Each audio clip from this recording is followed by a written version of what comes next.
আর তুমি বড় হয়ে কি হবে বাবা? আলু। আলেম হবে না?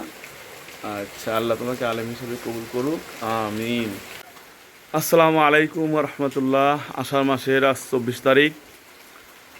বাইরে গুড়ি গুড়ি বৃষ্টি, গতকাল থেকে প্রচণ্ড বৃষ্টি।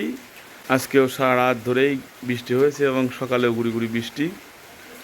এর মধ্যেই কিন্তু নুহু মাদ্রাসার জন্য বের হয়েছে, কিন্তু আজকে গাড়ি আসতে দেরি হচ্ছে।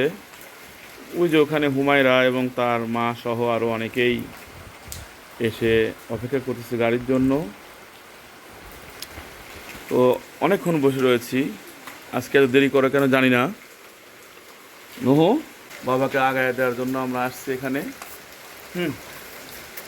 আমরা পোস্ট অফিসের এখানে অপেক্ষা করতেছি বাবা।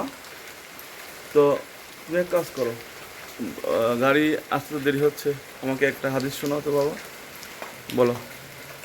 2 নম্বর হাদিস শরীফ। قال النبي صلى الله عليه وسلم خيركم من تعلم القرآن وعلمه।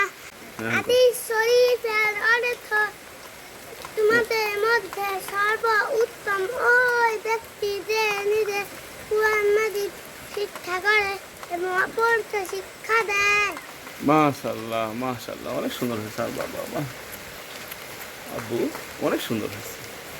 তাহলে তুমি বড় হয়ে কি হবে বাবা? আলু। আলেম হবে না? আচ্ছা, আল্লাহ তোমাকে আলেম হিসেবে কবুল করুক, আমিন। সবাই দোয়া করবেন আমার নুহুর জন্য, আমার বাবা যেন বড় হয়ে মস্ত বড় আলেম হয় এবং ইসলামের খেদমত করতে পারে। আসসালামু আলাইকুম রহমতুল্লাহ। আসসালামু আলাইকুম ওয়া রাহমাতুল্লাহ।